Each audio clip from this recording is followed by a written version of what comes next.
Welcome to Fantasy Sports Daily with Kyle Elfrink and Ray Flowers, Monday through Friday at 11 a.m. Eastern Standard Time. Don't forget to use the promo code FSD20 for a 20% discount on the products over at fantasyguru.com.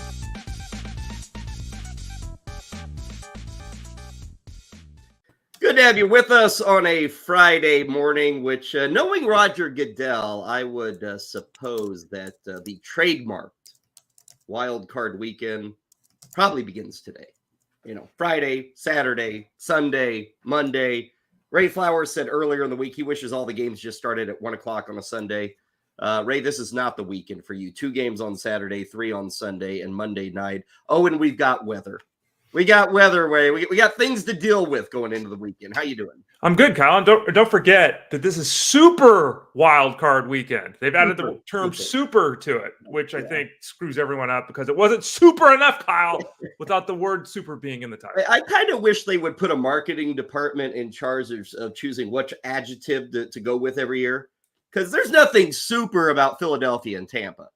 Like, we should look at the overall slate and say, how many of these games are truly super? And when you look at it that way, Ray, let me ask you, is Houston, Cleveland super?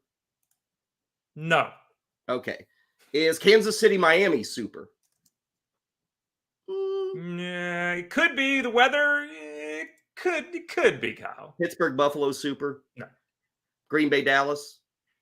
Could be. Rams, Lions? It could be a good game. Yeah, it could be. Yeah. This is the semi-super wild card weekend. I think that's fair, accurate. Yes. Kind of where I'm landing. We welcome you all in on a Friday. Going to have some fun. We got a lot to get to. Obviously, the football, the playoffs, injuries, the weather.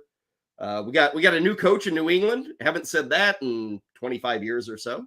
So we'll get you that news. Tyler Buecher is going to stop in, give us his thoughts on the weekend.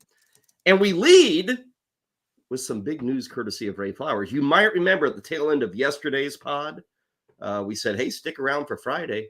Stick around, or, we might be able to tell you something. Ray, I think you are able to tell us something. So it's not that Ray's pregnant. He's not. We're going to have a gender reveal here on the show. Yeah. No, we're not going to do that. Better news. In effect, Ray's baby is just about ready to be born. So, Ray, tell us what's going on. Yes. What's happening?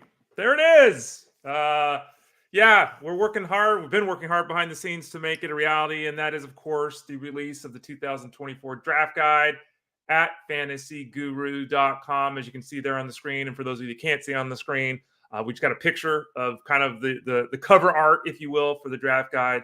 And I'm really excited about this. It's a labor of love.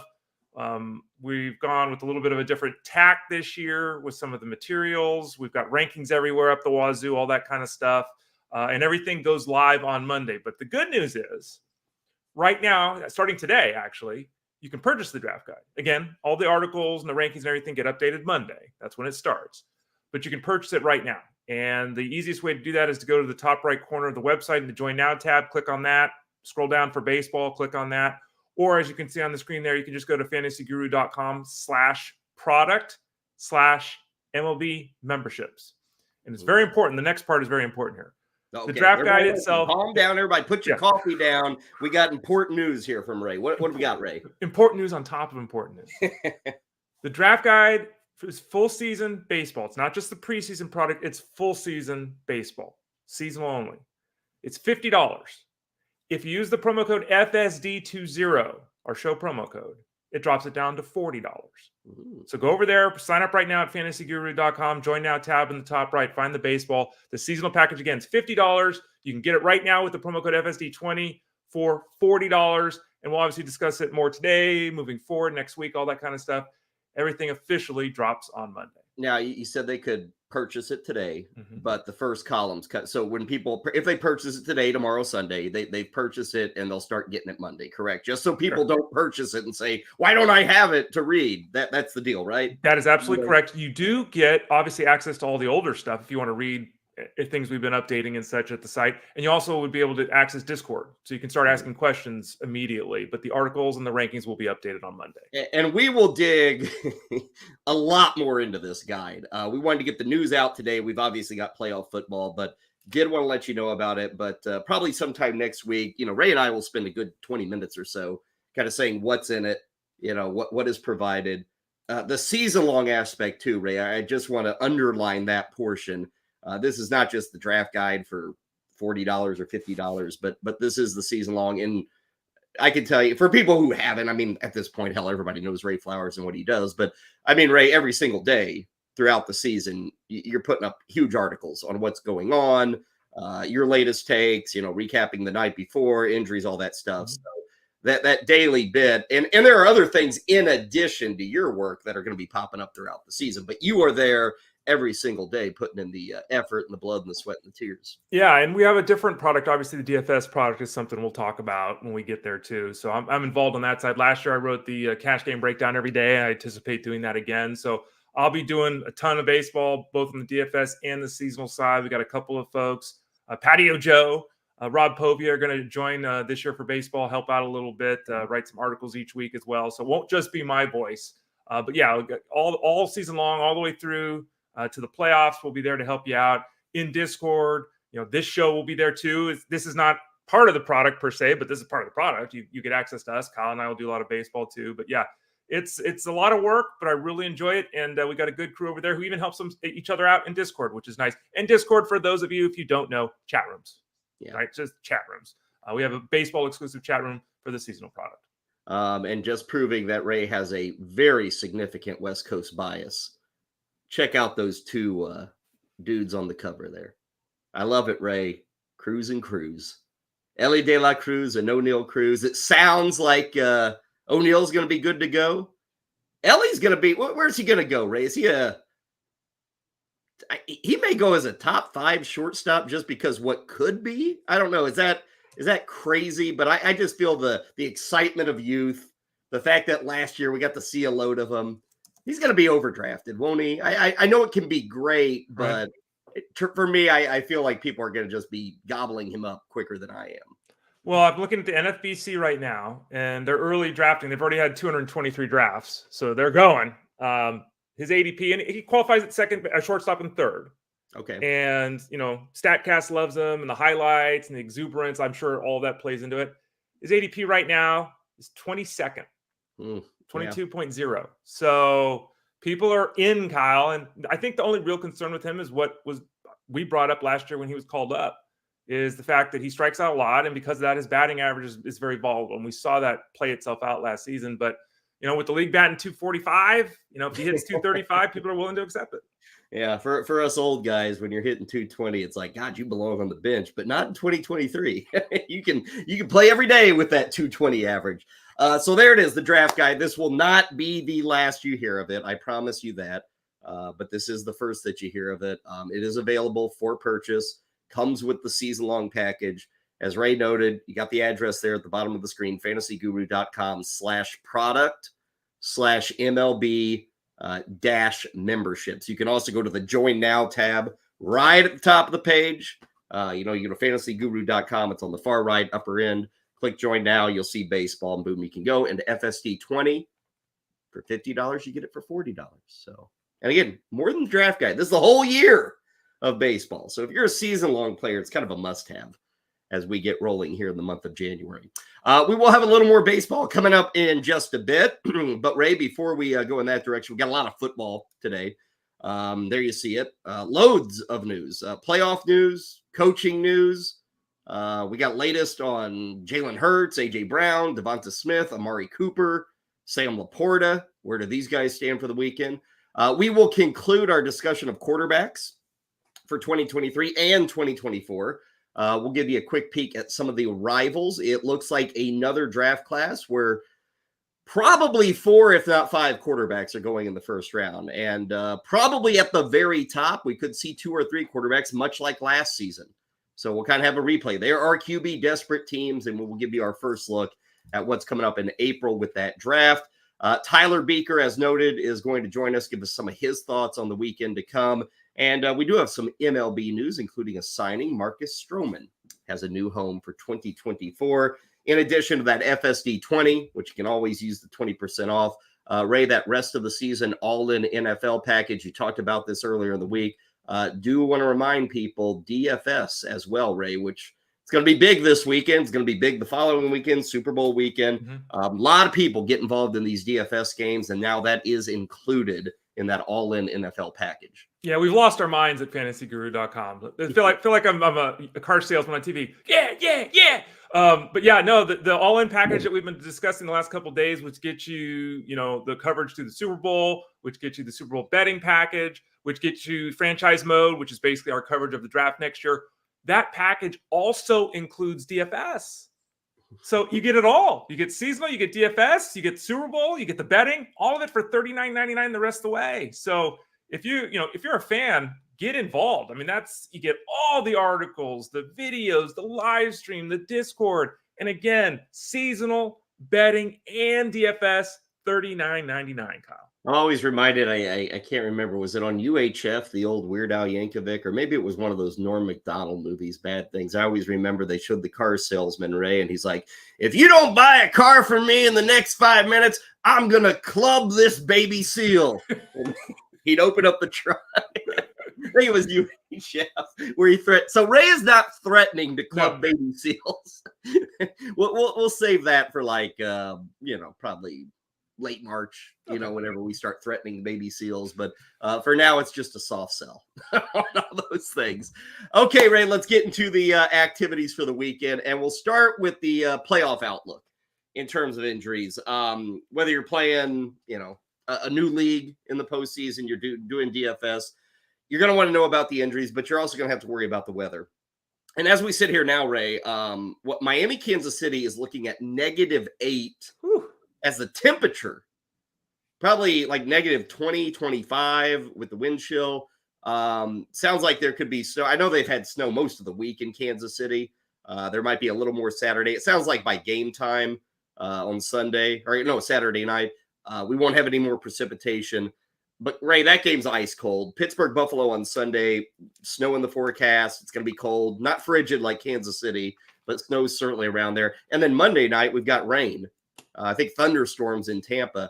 But obviously, tomorrow night with Kansas City, Miami, I see in the chat room somebody said, this is going to be 10 points or lower in this game. I wouldn't go that dramatic, Ray. But you just have to naturally think that things are going to drop. And maybe it's more of a 20-14 game. I would just be shocked, Ray, if we woke up on Sunday morning and Kansas City, Miami was a 34-31 shootout. That would be pretty shocking to have happen. It would. And we talked about, the field. We talked about the football. We talked about just the environment, the fact that Miami, obviously, their weather couldn't be more different than that scenario either. The injuries on both sides. You never know, right? You really do never know. I mean, this could end up being a game where it's, 55 points and it's down to the end. This could be a slog fest where, it's a 22-point game, right? Total. You never know how it's going to play out, but it does on the surface appear that, these teams, Chiefs struggling on offense, Dolphins struggling to get healthy, the weather being significantly a piece of this. This is not, week 13 where, it's, 43 degrees and there's some rain. No, this is actually a weather game. This is something that's going to impact the performance of the players. Yeah, with Buffalo and Pittsburgh as of now, it sounds like most of the snow is like Saturday night and, they'll clear the field. There's not like it could change. You got lake effect. So that could really change come Sunday morning. And then again, with Monday night, rain, I don't think it's anything that's going to shock the system like -8 degrees will. They'll gladly take the rain in Tampa if it's going to be 50 degrees. Like, who cares? You'll play in those conditions. But we shall see. Weather, again, can always be a factor. And Kansas City and Buffalo, Green Bay, Cleveland, when you have those spots involved in the playoffs, it can get pretty messy. Now, in terms of injuries, Ray, I guess the news is rather good. And most of the time, this is what you expect in the postseason. Guys are going to give it their all to be out there. Sounds like Amari Cooper did return to practice yesterday. Probably good to go. The problem is with Cleveland, Ray, defensively, a couple of guys in the secondary. I guess Delpit is out as a safety. And then Denzel Ward popped up on the injury report this week, and he's now questionable. So great news that Cooper is probably going to be playing. Remember, he went off for like 250 yards last time against Houston. But now defensively, and let me tell people, I've mentioned this, Cleveland home versus the road. Ray, do you realize, and we think of Cleveland as a very good defense, on the road, they have allowed the most points per game of any defense in the NFL. Like that one, I think it's like 29 points a game on the road, something crazy like that. They're a very different team, home versus road. I like Cleveland in this game, but then you start to look at this defensive injury report, maybe get a bit wary. Noah Brown's going to be back for Houston. So kind of pulling in different directions for this game tomorrow. Yeah, and that's the greatness of, I guess, the NFL, right? There's so many storylines. It's nice to have data where you can look at the full season, you can look at the last couple of weeks, you can look at home road, you can look at weather, you can find data to really help you drill down into all of this. And I think that this game is, for so many reasons, a fascinating game. We were talking earlier, is it a super game? Well, but there's fascinating storylines all around. And I think that the performance of that Browns defense is going to be big in this one. There's a lot of key factors, but I think that's one of the top 5. Yeah, you look at the scoring they allowed. Pittsburgh scored 26 against them. These are all road games. Indianapolis 38, Seattle 24, Baltimore 31, Denver 29, the Rams 36. Houston got 22 the last time they played about a month ago, and then Cincinnati concluded the season with 31 against the Browns. Now, obviously, Week 18 was a little bit different because many of the defensive starters were sitting. So again, Cooper and Brown, that's pretty good for those who are paying attention to the offense. Philadelphia, Ray, and remember, we're 3 days out, but Devonta Smith returned to practice. Great news there. Jalen Hurts was at practice, but A.J. Brown was not there, Ray. So his status is still kind of a question mark as we sit here on a Friday. Yeah, and obviously huge. And not just that, we also got a report that just came out a few minutes ago. NBC Sports Philadelphia's John Clark is reporting that Jalen Hurts, that finger of his, didn't throw the ball much at all, if at all, yesterday at practice. So we got questions about the wide receiver position. We got questions about the quarterback. And for a team that really limped into the playoffs, we got a lot of questions for those Eagles this week, Cal. Almost certain that Sam LaPorta won't be playing on Sunday night against the Rams. Jalen Waddle practicing. Probably going to be listed as questionable, but I think he'll be out there because of practicing. Raheem Mostert's going to be questionable. Xavier Howard, cornerback for the Dolphins, out. Gabe Davis, if you care, which, hey, in DFS, I guess you always care about Gabe Davis. You pay attention. Probably trending more towards out than in for the game against Pittsburgh. Let's see. Travis Kelce is going to play. Just a quick note. He said, I'm not retiring. No intentions. I don't know if that means love on the rocks or what. Maybe, but he said, I'm not going to retire. It's kind of been a thing.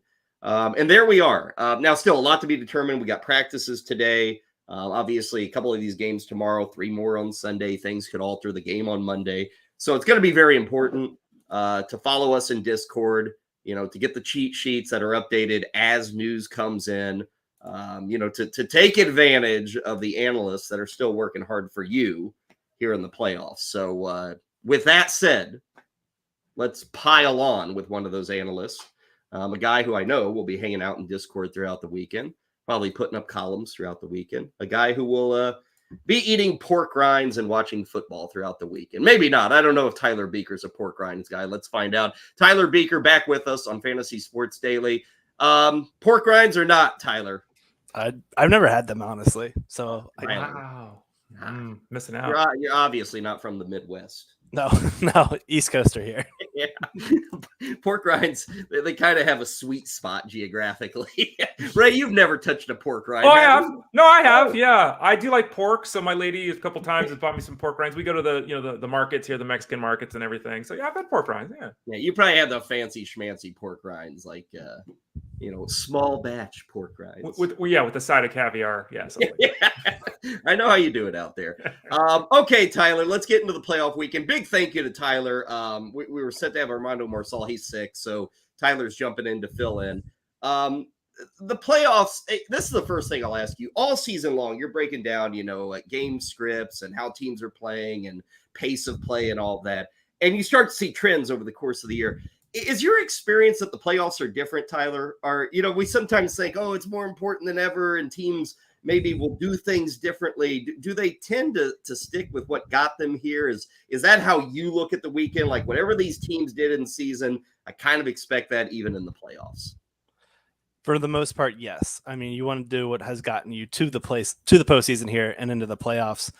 A lot of these games are going to be weather impacted, so some of those things will change on a team by team basis. But again, like most smart coaches, they tend to game plan for their opponent. Not sure that every single coach in the postseason here will do that necessarily, but yeah, I imagine most of the offenses that got here through the passing game are going to continue to lean on the pass. Yeah. Tyler, let's kind of go in order here. We'll start out with that Browns Texans game that we were talking about earlier. Both teams obviously have tons of storylines. Let's focus on something you do in the regular season a lot of, and that's that wide receiver cornerback stuff. The Texans have one alpha left. Nico Collins is like the last guy there. On the other side, the alpha, Amari Cooper, he's got the heel issue. He's going to play, but we haven't seen him for a while now, obviously. Talk to us about the receiving cores of both those teams and if either one of them pops for you this week. Yeah, I think this is a very interesting matchup. So I mentioned two games being weather impacted. This is a dome game, so naturally many are going to gravitate toward it for DFS or for fantasy purposes and any kind of fantasy postseason league. Great passing attack here by Joe Flacco, who is just not afraid to throw the ball, 40-plus attempts in 5 of his 6 starts. Imagine he's going to keep his guys routinely fed, and that starts with Amari Cooper, who has led the team in target share, 25% in his healthy games with them. Not a bad matchup at all. The Texans play a lot of zone. They got Derek Stingley on one side, Steven Nelson on the other. We saw in that Week 16 matchup that they specifically targeted the left side of the field, which is where Stingley is not. So it's Steven Nelson's side. They want to pick on him instead. We had Amari Cooper pick up, I think, both of his big gains on that side of the field. Imagine that's the matchup that they're trying to attack. But we know with Cleveland, they want to attack down the field with Amari Cooper, or it's to David Njoku and check downs to the backs. It's very, very simple. And because of that, we know where to go for fantasy. I love that. For Houston side, I heard you say that Noah Brown is greenlit. Did he practice in full on Friday? Today? I haven't seen Friday's report. Okay. I know practice yesterday. So I was assuming. Okay. Good call. Yeah. Yes, just want to make sure because it's very, very thin beyond Nico. We saw that unfold last week with Noah Brown injured. I mean, he's been dealing with this back injury and I think an ankle injury for like multiple weeks now. He is laboring to get out there. So we've seen Nico like last week, 9 for 195, really, really thrive in his absence. The other guys like Xavier Hutchinson, John Mechie, they're out there for 75% of the routes. 1 catch each last week. I don't imagine these guys are going to be routinely involved. The focus is going to continue to be on Nico Collins. Denzel Ward, the Browns' top cornerback, banged up entering this matchup, so he may not play. I think he's questionable. It points to a very, very fun game in terms of the ability for both these teams to throw against one another. Tyler, is it a fun game with the Dolphins and the Chiefs? I mean, at various points this year, that would have been a marquee matchup. Let's all watch. Now it's like we got weather. The Dolphins are all kinds of beat up. The Chiefs, at least offensively, are limping into the playoffs. What are some keys in this game? Because, again, on the surface, it looks like something we should be really excited about, but it seems like there's a lot of roadblocks to potentially stopping this game from being one that's a classic. Yeah, we saw this game play out in Week 9 in that Germany game, and both teams collectively combined for 4 scoring drives. One of those scores for Kansas City was a scoop and 6, a fumble recovery that was returned for a touchdown, but it was only just 14-14 put up by both these offenses. The game total right now, 44 points. The weather expected to be in the negative degrees. Not very, very friendly for fantasy purposes. Expecting a lot of rushing by both these teams. Miami's been a team that is very, very explosive in terms of generating big plays down the field, but they are a team that has predominantly been run heavy all season long. They lean on Raheem Mostert, who's expected to play here. If for some reason he's a late scratch or anything, Devon Etienne is going to see a ton of volume just based on the way that these two teams play each other. Both pass defenses. Let me rephrase. Miami's defense has been beat up so much. Like they've lost both their starting pass rushers in Jalen Phillips and Bradley Chubb. Their third pass rusher, Andrew Van Ginkel, was put on IR after Week 18. Their starting linebacker, Jerome Baker, was put on IR after Week 18. Another linebacker was put on IR. And then they added Xavier Howard to the injury list where he's not expected to play because of that injury. Both starting safeties are also questionable. This is a very, very thin Miami defense. Despite that, I imagine we're going to see, because of the cold temperatures, there's going to be a lot of running by both sides. Kansas City specifically, they're a team that's top 5 in pass rate over expectation. But given the cold weather, given the injuries on the Miami defense, Pacheco should be in for a lot of work here. This is a game, like you said, Ray, should see a lot of fireworks in a domed environment. Perhaps if it were in Miami, perhaps if it were anywhere other than Kansas City this weekend, we could be seeing fireworks. But I already bet the under on the 44. I do not expect a lot of points here. Interesting bit of trivia, or maybe just historical footnotes. When they built Arrowhead, for those who have not been there, Arrowhead is right next to the Royals Stadium, Kauffman Stadium. They're in the same lot, same area. When they were originally built, there was supposed to be, in the original drawings, a dome, a roof that would go between the two stadiums. It would be on rails. In fact, underneath the parking lot between the two stadiums, you can see where there was space created for a roof that would go between the two stadiums. Now, this was 50 years ago. They built. I'm guessing tomorrow night they may be wishing that they had that dome in Kansas City. It would make things a lot more palatable, I guess, for both offenses and defenses. But just a little bit. Never happened. It was kind of out of this world when they created it. But now you could get away with it. Let's go to Sunday. They might want a dome in Buffalo, too. I know they're building a new stadium, but I don't think it's a dome. Maybe it is, I think, in Buffalo. They are building a new stadium, and maybe they're going to put a roof on. As is, it's typical Buffalo weather on Sunday. We could see some snow. It's going to be cold. Nothing like Kansas City. My question, though, Tyler, is with the Bills. 5 in a row. 5 weeks ago, it was like, they're not even going to make the playoffs. Now they're hosting, a game in week 1. Has the team been better? Has the offense been better? Like, has there been a dramatic jump for the Bills, or is it kind of just, happenstance that they've reeled off this 5-game winning streak? Well, some of it's been opponent driven. I will say that, like, if you're looking for advanced metrics that point to them playing better, they're not there. Mostly because they've been extremely run heavy under OC Joe Brady, and passing in general is going to provide higher spikes in terms of EPA over what a rushing attack will do. That said, they're finding a lot of success on the ground. What's his name? Josh Allen's averaging over 9+ carries per game over this 6-game span. Mm-hmm. He's seeing quite a bit of volume there. James Cook has had some sporadic spike weeks, but I think they're going to lean on him quite a bit here against the Steelers team. That's, speaking of injuries, they've lost multiple inside linebackers, multiple safeties. There's just been a lot of banged up teams entering the postseason. Steelers somehow backdoored their way into this one. I think it's really going to be a one and done show here. But both teams, again, this is another weather impact game outside in Buffalo where there's going to be snow. There's going to be heavy winds, like gusts up to 30+ mile per hour. Usually when we talk about wind, it's really negligible. We kind of tend to overblow weather in the fantasy space, but anything above 15 miles per hour that is sustained or has gusts up to 30, that's where we start making changes into what we expect in terms of long passing and kickers. So this game, I'm not expecting to see any 50-yard attempts. We're going to see these teams just run the ball relentlessly. Najee Harris probably going for another 20-carry game as they try to keep this game close and play defense to the best of their ability, hoping that Josh Allen continues his interception streak of 13 picks in 14 games. Whoa. Yeah, well, that's a lot of turnovers, Tyler, and I think a lot of people in the Packers Cowboys game are anticipating the Cowboys creating a bunch of turnovers. Cowboys, I make the case for the Packers winning this game because everyone's expecting the Cowboys to win the game. The Cowboys appear to be a completely different team at home versus on the road. How did the Packers emerge victorious and shock the world in this one? They emerge victorious. So here's the thing. The Dallas Cowboys are the highest scoring team in the first half. They're a team that races out to hot starts. The way for the Cowboys to falter in that regard would be, they're not. I'm going to be honest. They're going to put up a lot of points. It's going to be up to Green Bay to keep pace with them. And Jordan Love, he's had a very tumultuous season. Started off hot, had some up and down weeks in the middle of the season, but from week 10 on, he has been absolutely phenomenal. Mm-hmm. He's QB3 in EPA per play, QB3 in completion percentage over expectation. He's wheeling and dealing. And it looks like his weapons, for the most part, should be healthy here. A.J. Dillon not expected to play. Whatever. He wasn't anything in the passing game anyway. The real question mark is Christian Watson, who looked questionable. Should he return? Stephon Gilmore's banged up.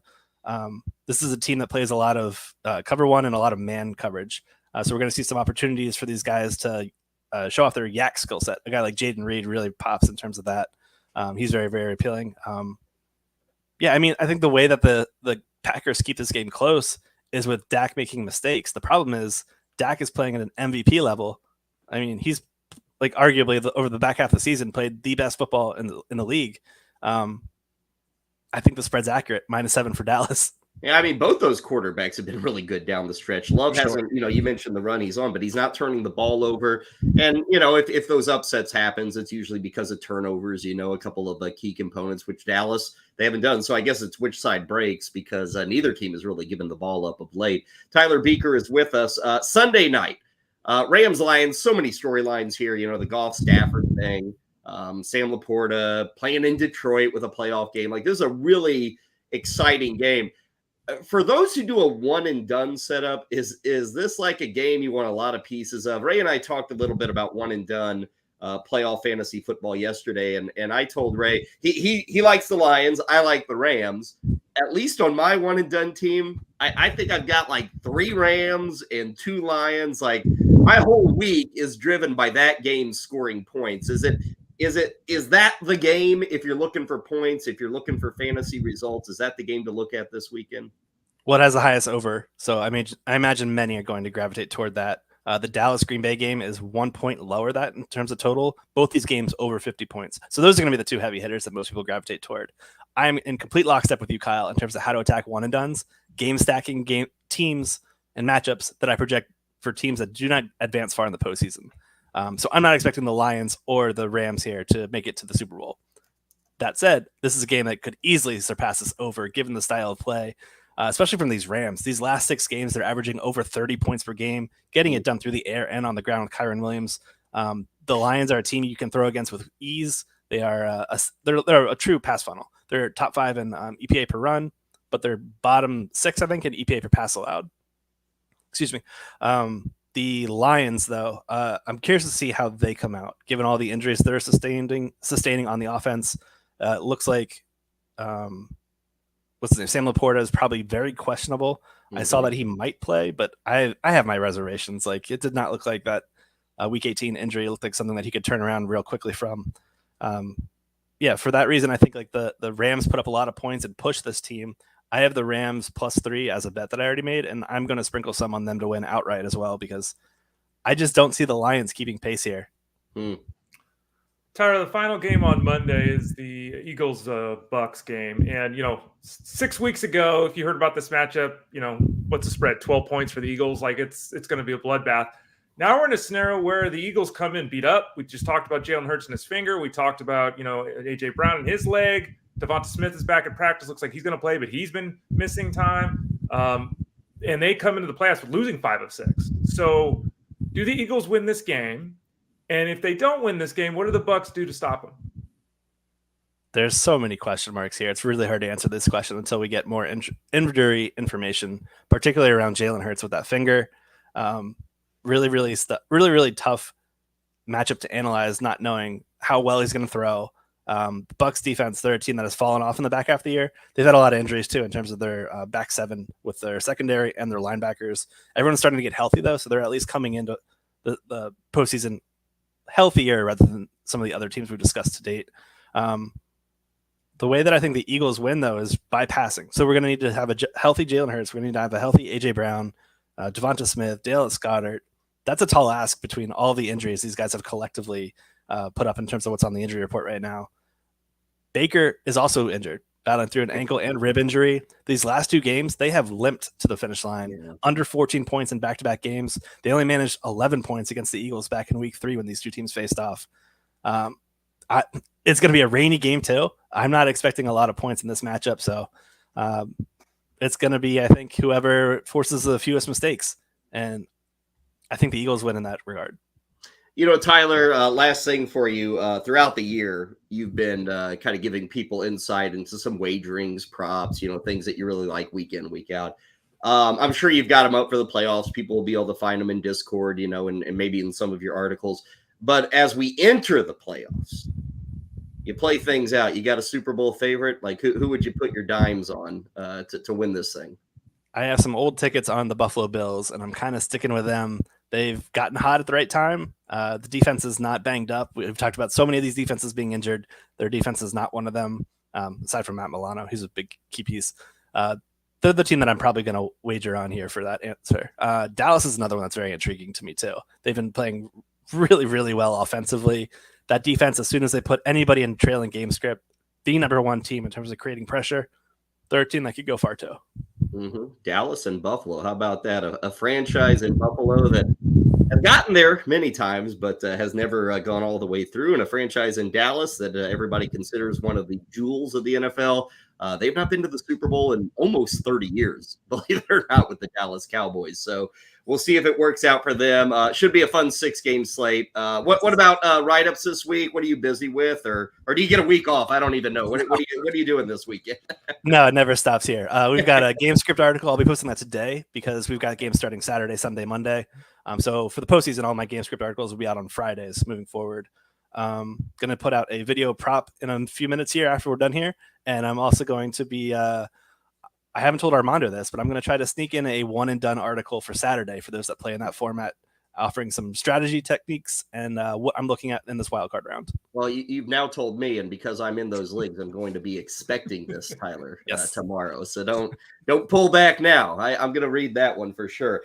Hey, buddy, thanks a ton. Obviously, you're busy. You're right, and you're putting words together. So we appreciate eating up like 20 minutes of your time. Really, thank you for that and all the help this season. I'm sure we'll visit probably later in the postseason. But have a good Friday and a good weekend. Okay. Thanks for the invite, and good luck, everybody. Yep, Tyler Buecher hanging out with us. Fun to talk some playoffs, fun to talk some NFL. Ray, I do see this Pittsburgh-Buffalo game been like a 10-point spread all season. That's now, or all week. It's 9.5 now. Everything else, that Cleveland-Houston game is now down to 2. At one point, that was 3.5, I think, for Cleveland. So that one has shrunk. Obviously, the over-under has shrunk with Kansas City and Miami.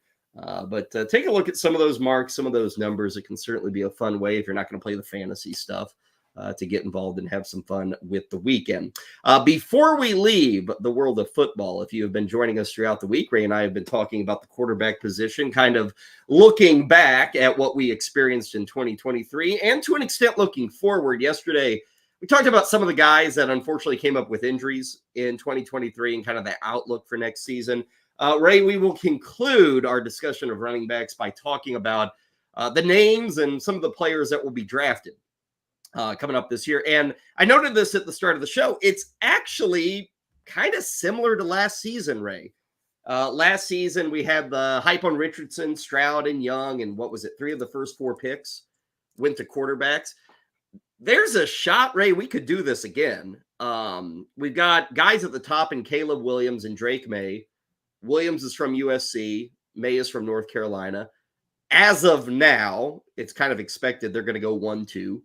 I guess if the Bears held on to the number 1 pick and they decided they want to keep Justin Fields, they would go in another direction. But Ray, we have Jaden Daniels, who won the Heisman from LSU. He's probably a first rounder. Michael Penix Jr. could certainly sneak into the first round. Bo Nix, maybe in the first round. Michigan's J.J. McCarthy. Not that all of those guys will be in the first round, but Ray, we know how this is. You don't have to be a first-round talent. If you're a quarterback, there are always needy teams that are very willing to make you a top 15 pick, even if you're like the 35th or 40th best guy overall. Yeah, and that's where we're at, right? We saw all those quarterbacks play. We just laughed the other day. It was over 80 that generated a fantasy point this year. All the backups got in. Backups got hurt. And the backups to the backups had to play.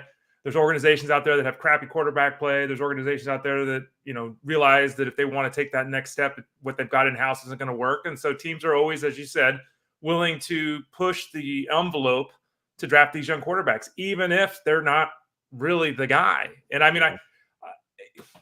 it's tough because, these Bears being a prime example, they have to make a decision. Are they going to go with Justin Fields, who they know they can win with? I mean, everyone knows that. Or do they try to go young here? And they go Caleb Williams or Drake May, and there's a lot of storylines, and we'll get 10 trillion articles about the draft before we get there. But the quarterback position is one, along with Marvin Harrison. I think that's the real intrigue and excitement this year. Well, and even if you take the Bears out of the equation or out of the discussion, and again, I think they should be out of the discussion. I would be trading that first pick. Because, Ray, in the top 15, and we don't have the whole draft board because you got to wait to see when teams are eliminated, but we do have the top 18, the teams that didn't make the postseason. As I counted it, Ray, I would say at least 6 of those top 15, the Commanders, the Patriots, the Jets, the Vikings, the Raiders, and the Falcons, are probably fairly interested in a QB. Now, that's assume Atlanta is moving on from Desmond Ridder. That assumes Washington, and I think this is a fair assumption, isn't interested in Sam Howell. With the Jets, Minnesota, and Vegas, it's kind of like, okay, let's get our guy in for not 2024, but maybe 2025. But those, especially at the top, Ray, Washington, New England, Atlanta, those are three teams that they're all drafting early, but they might be willing to jump to number one. And I would expect all three of those teams to go with a quarterback. I really think that's got to be the case for the Commanders, the Patriots, and even the Falcons to go with a QB. According to Jeff Mann's far too early predictions in the 2024 draft, he agrees with you. He has all three of those teams taking a quarterback. So, the track record of quarterback performance, and we saw it directly this year with Stroud and Young. And that's not a one-off either. This happens every year. The NFL's not, and you've said this a lot about, Caleb Williams in particular. The NFL's not really good at this. It's rather shocking that the front office personnel are so bad at identifying a quarterback, which is in 2023 for NFL, the most important player on your football team. They're really bad at it. So we'll see which one of these guys emerges. We'll see where they end up in the draft. But to your point, the three teams you mentioned there, Jeff agrees. He thinks they're all going quarterback. And we'd like to think, Ray, that talent is talent. If you're a good quarterback, you can be a good quarterback, whether it's Arizona, Green Bay, or Miami, or Seattle. Wherever you go, you can be. It's very evident. Like, you look at Josh Allen, Ray, his rookie year sucked. Like, Josh Allen did not look good for the Bills. It probably wasn't as bad as Bryce Young, but it wasn't anything where he said, oh, man, this guy's going to be a top 3, top 4 quarterback the rest of his career. Like, it was disappointing. It was rough. And, you see these quarterbacks, it's like very important to land with the right coach because you just see it. I mean, Brock Purdy, if Brock Purdy goes to Houston, is he the same guy? Probably not. You look on and on and on. So it is important. And I know you, Jeff, everybody on the football sides break down these coaches. And sometimes we laugh and chuckle, this guy gets so much credit and, for turning Jalen Hurts into a good player. What did he figure out? Well, he figured out Jalen Hurts could fall forward 3.5 feet at a time. Great. But Ray, as you look at where these guys are going to land, like, it's important to know who the Commanders are going to have to usher in, Drake May or whoever the heck it may be, or New England or Atlanta. It's something where these guys can land in good, land where they're going to start. And we may say, wow, look at their skill set. And wow, Caleb Williams can be the next Josh Allen. But if he ends up with a defense first coaching staff or a staff that just doesn't have something that clicks, I mean, it can be over in 2 or 3 years. It's really wild. I mean, Zach Wilson, number 2 overall pick. And now Ray, I don't know if he'll ever be a starter again in the NFL. That's what it kind of looks like with a guy like Zach Wilson. And physically, he's got skills. Yeah. Right? He's athletic. He's got a cannon for an arm, but, he makes a lot of mistakes out there. They haven't coached the mistakes out of him, and maybe you can't. Maybe he's one of those guys you just can't, or maybe it's the coaching like we're talking about here. But, yeah, it's even I'm very hard on front offices with the choices on draft day. I think you are too. But it is more than that. Like the front office can make the right decision at the quarterback spot. And like you're saying, the player just doesn't put the time in, or the player doesn't develop as expected, or the coaching staff doesn't say the right things to make so there is a lot beyond we picked the right or wrong guy on draft day. But it is fascinating to see how, no one in the world, obviously, Brock Purdy, Zach Wilson's a perfect example. Like, come on. There's not a person in the world that would have seen this. Not one person, I'm telling you, in the world. Brock Purdy's parents, no. Not one person in the world thought it would turn out that way, and here we are. Yeah. So we shall see. And as Ray noted, we will go through thousands, if not millions, of articles between now and draft day where guys go up, guys go down. We worry about attitudes, measurables. Maybe we'll get another small hand Kenny Pickett moment. Is that why he's no good, Ray? His small hands? No, but I mean, maybe this is stupid, but when a quarterback's wearing gloves, doesn't it make you feel uneasy? Like, I don't know. It just I don't know how it is. I get it. Like Kurt Warner always wore gloves a lot of, at least in the outdoors, he would wear gloves. And, Teddy Bridgewater got a nickname. What do they call him? Teddy Two Gloves or something like that. The glove, like tomorrow, I would suspect Mahomes will not be wearing gloves. I have every expectation Ray Tua Tagovailoa does. I don't know if that's fair, but that's just me guessing as to how we're going to see it tomorrow night. It's weird. I mean, I played football my whole life. I never played organized football, so I can't directly speak to this. But I quarterbacked on my street and on the field with my friends all the time. And raining, cold. We never played in snow. But let it be known, Ray Flowers has never experienced. Ray, have you ever been in sub-zero temperatures in your life? Yes, but not by much. Like, it's when you say sub-zero, do you mean like 28 degrees below zero, or do you mean like sub-zero? I mean 0 or lower. Yeah, no, I haven't been there. Okay, no. Yeah. You're very thin-blooded, Ray. I think I've probably seen about 18, 19 degrees at one point when I was like 5. It was a long time ago. But my point was, I've played in various. I never thought in my life ever to put a glove on, because I know once you're playing, your glove gets wet. It's worse, in my opinion. Yeah, it's worse. So again, you do what you got to do, but I don't think Kenny Pickett struggled because of his hands. I think it was a convenient and funny thing at the time, and now we can all look back and laugh. But he struggled because he's just not very good, and that's that is a quarterback who hasn't developed, and there is very likely to be one, if not multiple, quarterbacks in 2024 that unfortunately meet the same fate.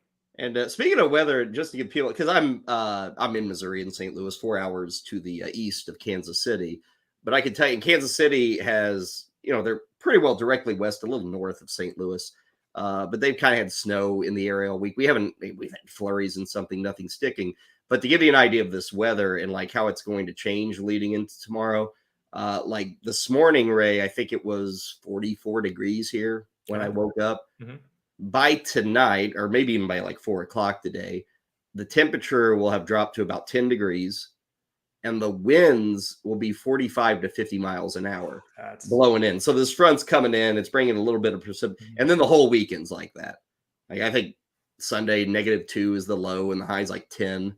It's going to be windy. So I haven't heard much about the wind with this Kansas City-Miami game, but I know in our area in Missouri, it's going to be extremely windy tonight and tomorrow. It may be gone in Kansas City by Saturday night. Still absolutely frigid. But, for those playing DFS, you're going to want to pay attention, because there is always the attraction of Tyreek Hill, Patrick Mahomes, Travis Kelce. And, for big winners, maybe there's less ownership. There will be less ownership on those guys than usual. That may be an angle to play.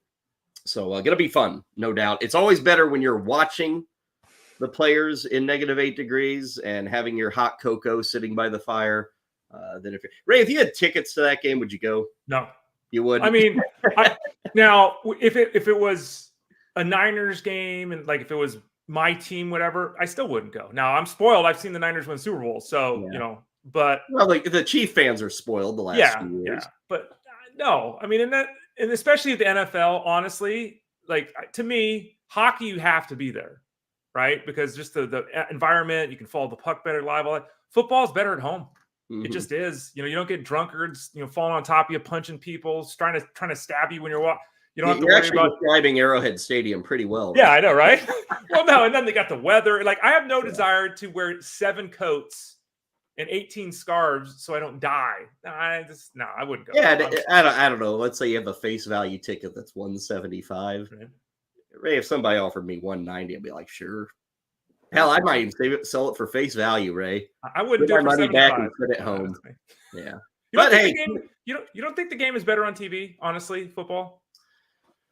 I have not been to a in-person NFL game since the Rams left town, so this is a number of years. I enjoyed that. I enjoy watching games. The one thing that turned me off, the breaks during an NFL game are way more bothersome if you're there versus like watching on TV. You don't really notice as much on TV.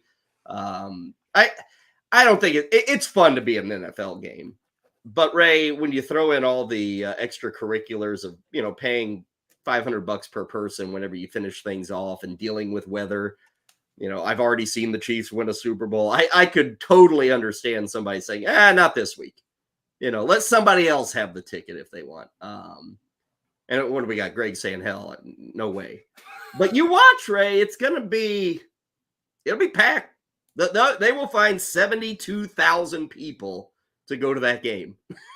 That Sal will be there, right? Yeah. So, I mean, no, it's football and it's great. And There are lunatics that'll have their shirts off. The whole there's the whole thing, right? But yeah, to me, the game, like you said, it's just better on TV. You're more comfortable. You got a bathroom right there. You got your beer right there. You got your food right there.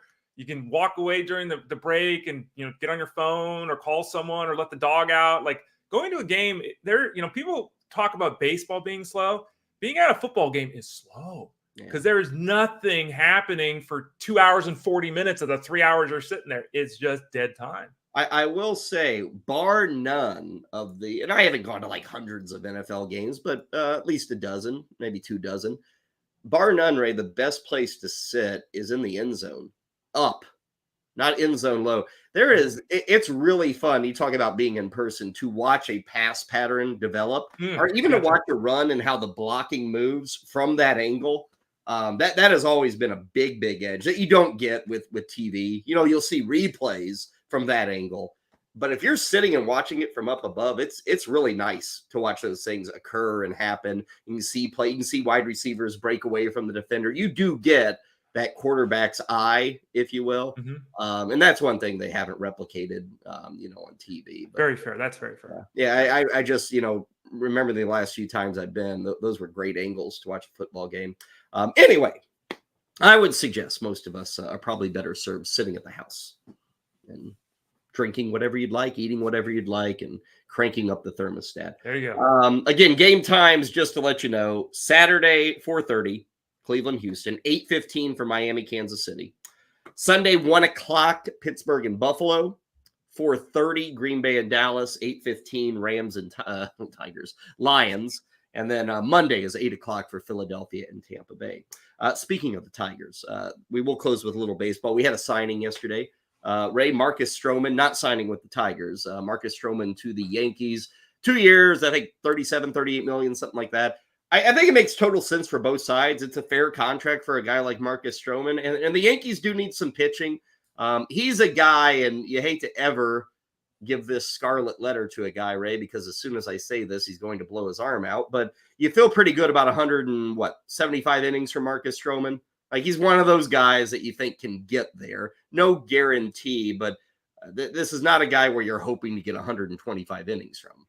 Yeah, I think that he hasn't gotten to that mark the last couple of years, but I think it's very reasonable to think that he could this year. He's got good mechanics. He doesn't exert himself heavily physically when he's throwing the ball. He keeps the ball on the ground, doesn't necessarily rack up huge pitch counts because of that. I think he's a very effective mixed league starter, right? I think, like you said, it's a solid signing for the Yankees. Not a great ballpark to pitch in, not a great division to pitch in. He's been there before. Okay. He understands all of that. I think it's fascinating because a lot of Cubs fans think he's dirt trash because at the end of last season, he was terrible. They forget at the start of the season he was fantastic. So Cy Young candidate. Yeah. So, overall, he was basically Marcus Stroman, and that's just kind of how it works. I think he's a very good depth signing for the Yankees, and again, a depth option in the mixed league. Yeah, he's a solid SP3 on your major league team. If you're a good team, and they have Garrett Cole. After that's a little shaky with the Yankees. I mean, they have some guys to turn to, guys that might do well, but remember they traded some pitching in that Soto deal. And it's pretty obvious, Ray. I think when it's all said and done, the Yankees are just going to have to pound teams into submission. I mean, it's an offense that's going to score. They need Nestor Cortez to return to where he was, and I think there's some concern about that at this point from a physical standpoint. And then Mr. Physical, Carlos Rodon. Yeah. Is he throwing 37 innings? Is he throwing 187 innings? Like, who the hell knows? If he were to become what he was with the Giants, and I don't know the odds of that are very high, and it's Garrett Cole, Rodon, and Stroman, that's a really good trio of pitchers with very different styles, different, left-hand, righty, ground ball, fly ball. That would be very interesting if they came together that way, but it's a lot of big ifs. Yesterday was an arbitration deadline. If you didn't agree to a deal for the upcoming year, you're likely, well, I shouldn't say likely, you can still negotiate before the arbitration is heard. But I think 22 players do not have agreements. That includes Vlad Guerrero, Luis Ariz, Tommy Edman, Adolis Garcia, Chisholm, Alec Bohm. Those are some of the bigger names. We did get Corbin Burns, Ray, agreeing to agreeing to a 1-year deal, the money, if you will, $15.6 million. Remember last year he was really upset and put out by the arbitration process, so he totally avoided it going into this year. He's taken his $15.6 million. I think we had a question earlier about him and the Brewers. Ray, if they haven't traded him at this point, I don't know that a trade's going to happen. It sounds like Cease is going to happen at some point before the season. If I'm Milwaukee with Burns, Ray, I probably wait into the season. To remember that this Milwaukee team's going through a lot of transition. I don't know if they want to go through that much. They've lost Woodruff. They lost Counsell. They're kind of pulling back. They will trade Burns, but I kind of feel like it's an in-season move instead of a preseason move for Milwaukee. I mean, I think that's probably fair. Yeah. They'll try to drive up the excitement, wait for some big arm to go down, then call that team, say, hey, we got a big arm you can fill it in with. They're in trouble this year. Let's be frank about it. They're in trouble. I mean, I'm looking at, Fangraphs projected rotation right now. It's Burns and Peralta, which if they're healthy, fantastic. Wade Miley, Colin Ray, and Joe Ross. Joe Ross, they have currently listed as their number 5. And that's, they really, boy, Aaron Ashby better get healthy and be a starting pitcher for them this year. They're in trouble. But yeah, the Burns piece, I'd be stunned if he's with the team at the end of the season. The question is, when do they move on for him? Because they can get prospects back at the very minimum if they're willing to move them, and I think they are. And talking about like a Cease or even a Burns trade, when those trades happen, does it change the value of a Cease and a Burns? Not likely. They're still stud pitchers no matter where they are. Yeah, sure, if they go to Colorado, you hate them, but overall they're kind of the same guy. But we always forget the other side. Burns gets traded, Cease gets traded, prospects come back. Some of those prospects can be starting, and that leads us back to reminding you about the baseball guide, because Ray, if trades happen or any other free agent sightings like Bellinger, Hader, any of these guys, you will be able to update the guide immediately with what we're putting out. And again, you can sign up, get it today. Now, again, content begins on Monday, but you can get it today. Go to the Join Now tab, fantasyguru.com. It's $50 for the whole year. You get the guide, you get the season-long coverage courtesy of Ray. If you use the promo code FSD20, you get it for $40. So, and Ray, that updating feature, I know it's a pain in your rump. Yes. But it is one of the attractions of the new era, if you will, of the internet and draft guides. Is back when Ray and I were young chipmunks in the industry, we had magazines. But now, Ray, magazines are adios, and we've got live updates for magazines. Yeah, it was much easier back in the day. We'd send it to the printer, and then, of course, 6 hours later, someone would blow their arm out. You look like an idiot because you got this guy ranked 6th, but it was done. Now it's a battle because, yeah, I don't necessarily update things in the minute, right? But there's rarely a day that goes by that I don't update the rankings, to be fair, because there's constant movement and players, injuries, trades, all these kind of things.